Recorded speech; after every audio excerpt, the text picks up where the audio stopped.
Reels बानाया गैया माथो दाना आंखौ खबरखौनो लाला बिसोरो मानियाबा आङो माने कपिराइट स्ट्राइक हरनाय जागोन सिगांलाय माथो हरनि सानि रेस गैयै मिस कल हरोमोन भिडिअखौ दाननानै ला नोंथांमोनाथ' बयबो मिथिखायो मोनसे भिडिअ लाबोनांगौबा बेसेबां खस्थ' जायो खुलुमबाय बयखौबो फिन खनसे गोदान भिडिअ बरायलायबाय लोगोफोर बे समाव नोंथांमोननि गेजेराव माखासे गोनांथार आपडेट शेयार खालामनो थाखाय भिडिअखौ लाबोनाय जालायबाय आसा खालामो नोंथांमोना भिडिअखौ जोबजासिम नायलांब्ला नोंथांमोना गासैबो बाथ्राफोरखौ बुजि मोनगोन आरो भिडिअआ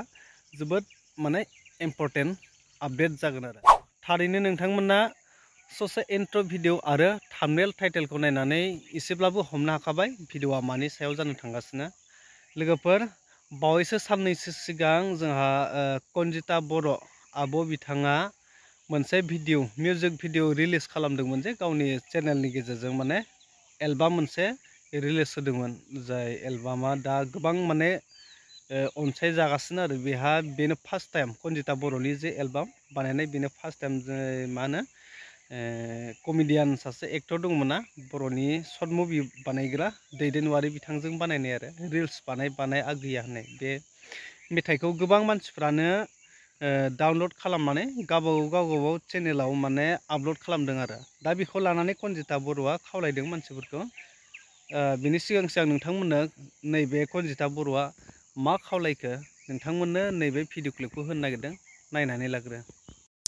खुलुमबाय नोंथांमोनखौ आंनि फेसबुक पेजाव बयखौबो बरायबाय जाय आंनि भिडिअखौहाय फेसबुक बा इउटुबावहाय 2 मिनिटनि बारा आपल'ड होनानै लादों हगारनानै लादों नोंथांमोनहा अननानै भिडिअखौ दाननानै ला नोंथांमोनाथ' बयबो मिथिखायो मोनसे भिडिअ लाबोनांगौबा बेसेबां खस्थ' जायो बेनिखायनो नोंथांमोनहा नोंसिनि चेनेल आरो नोंसिनि पेजाव जेबो प्रब्लेम जायालासे नोंथांमोनहा भिडिअखौ दाननानै लायो आङो बेखौ नोंथांमोनखौ गुरैयै आंनि गोसो गोरबोजों खावलायहरबाय आरो नोंथांमोनहा बुंहरसेयावबो जाय साफासानैया आंनि फुल भिडिअ हगारना लादों बिसोरो मानियाबा आङो माने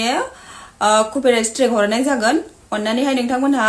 बेफोरबायदि प्रब्लेम जायैनि सिगां भिडिअखौ दाननानै ला आङो माने 1 मिनिट 2 मिनिटनि भिडिअ हगारनायखौ आङो जेबो बुंनो थाङाखै जाय फुल भिडिअ होनानै लादों अन्नानै नोंथांमोननाव जेबो प्रब्लेम जायालासे नोंथांमोनहा दाननानै लायो आं बेखौनो गुरैयै खावलायहरनाय जाबाय खुलुमबाय थारैनो नोंथांमोना नुबाय कनजिता बर' आब'आ मा खावलायखो जाय इउटुबारफोरा दिनै ससे होदों बा 2 मिनिटनि बारा बे एलबामफोरखौ गावनि चेनेलाव आपल'ड खालामनानै लादों दा बिथांमोनखौ माने डिलीट खालामनो थाखाय बा रिमुभ खालामनो थाखाय खावलायदों आरो दा एक्सुअलि बे नंगौ जेनेबा मोनसे एलबाम बानायनो थाखायथ' रांबो नांगौ जायो आरो लोगोसे समबो गोबां हगारनांगौ जायो नालाय न' बां गारनानै गथ' गथाय फिसाय गोनां मानसि बेहाथ' दा बेफोर समखौ हगारनानै बेफोरबायदि फार्स्ट टाइम बिथाङा बेनो फार्स्ट टाइम बेनो गिबि माने एलबामाव ओंखारनाया बेखायनो माने फार्स्ट टाइम हिसाबै बिथाङा खावलायदों आरो दा गावनि खस्थ' मोननाय बा गाव खरसा गारनायखौ जुदि एसेब्लाबो माने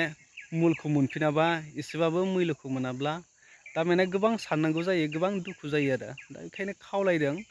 जाय बिथांमोना बिथांनि जे एलबामखौ आपल'ड होनानै लादों अन्नानै रिमुभ खालामना लाथोंसै आरो नङा होमबा बै बिथांनि खस्थ'नि जे फिथाइ बेबो ओंखारथोंसै दा बिथाङा फार्स्ट टाइम बेनो नालाय दा बिथांखौबो एसे नायहरदो सापर्टआथ' गोबां मोनदों बिथांनि चेनेलाव थांनानै आंबो नायबाय एलबामखौ फुलखौनो नायबाय ओमफ्राय सानथामनि गेजेरावनो माने 3 लाख सामथिं बारासो माने भिउज जागासिनो आरो माने ट्रेन्डिङाव माने गोबां सोलिगासिनो दं आरोना भिडिअआ ट्रेन्डिङाव आप जागासिनो आरोना एभारेज बारायदों ट्रेन्डिङाबो माने भिउसआ बारायलांगासिनो आरोना बे गोबां अनसायदों मानसिफोरा फार्स्ट टाइम नालाय मोजांबो जादों एलबामा दा बेखायनो जायफोरा बिथांनि जे भिडिअ एलबामखौ आपल'ड खालामना लादों अन्नानै डिलीट खालामदो बिथांनि खावलायनाय बायदिबा नङाब्ला बिथाङा जुदि रावबो जुदि मानियाब्ला कपिराइट स्ट्राइक हरनो हागौ आरो दा बिथाङा बुंखादों कपिराइट स्ट्राइक हरबाथ' माने जायफोरा आपल'ड खालामना लादों बिस्रासो खहा जागोन नालाय चेनेल मोनसे बनायनायाबोथ' गोरलै नङाना नों सोरनिबा सापर्टबो नागिरब्लाबो मोना नों चेनेल मोनसे बानायनो थाखाय नोंनि गामिनि बा नोंनि ओनसोलनि नोंनि एरियानि रावनिबो सापर्ट मोननाय नङा नोङो नोंनि सासेबो नोंनि गामिनिफ्राय साबस्क्राइबार मोननाय नङा, नों लाइकबो मोननाय नङा। दा नों गावनो माने गावनि जे बोरै आं ग्र' खालामनो हागोन, बबे एंगेलजों थांब्ला आंनि चेनेला ग्र' जागोन, बेखौ नोंनि आइडियाजोंसो माने चेनेलखौ ग्र' खालामनो हायो नालाय। दा बेफोरबायदि माने सापर्टआ गोबां खम जायो आरो। दा बेखायनो बिथांमोनाबो सापर्टखौ लुबैदों, सापर्ट होदो। माने बेफोरबायदि माने हारिमु आयदा बा बेफोरबायदियाव माने जौगालांनांगौसो नालाय बयबो। दा मेगन सालायनो गोनांथि गैया आरो। गोबां मानसिफोरा भाइरेल खालामदों, अनेक खालामदों। दा बेफोरबायदि खालामनो दरखार गैया। दा जायफोरा दिनै कनजिता बर'आ सिगाङाव रिल्स बानायबाय थायोमोन, दिनै एलबामाव नुनो मोनबाय बा सासे फावखुंग्रि हिसाबै नुनो मोनबाय। दा बे मोनसे आपग्रेड जालांबाय आरो बिथाङाबो। दा जों बयबो आपग्रेड जालांनो सोलोंनांगौ। जाय इउटुबारफ्राबो दिनै गोबां मिजिं थायो नालाय, आंबो इउटुबार जागोन, इयुनाव साक्सेसफुल जाहैगोन। दा बेफोरबायदि गोबां सानो नालाय, ओंखायनो गावबागाव माने टेलेन्टखौ बाहायनांगौ। गावबागाव आइडियानि गेजेरजोंसो माने गाव आपग्रेडआ जालांनो हायो आरो। दा बेफोरबायदि दा बेखायनो खावलायदों जाय बिथांमोना बिथांनि जे मिउजिक एलबामखौ गावबागाव चेनेलाव आपल'ड होनानै लादों, डिलिट खालामना ला बा रिमुभ खालामना लादो आरो। दा बिथांनि बायदि खावलायनाय। दा लोगोफोर, नोंथांमोना मा फोरमायनो सानो? कमेन्ट खालामना फोरमायनो हागोन।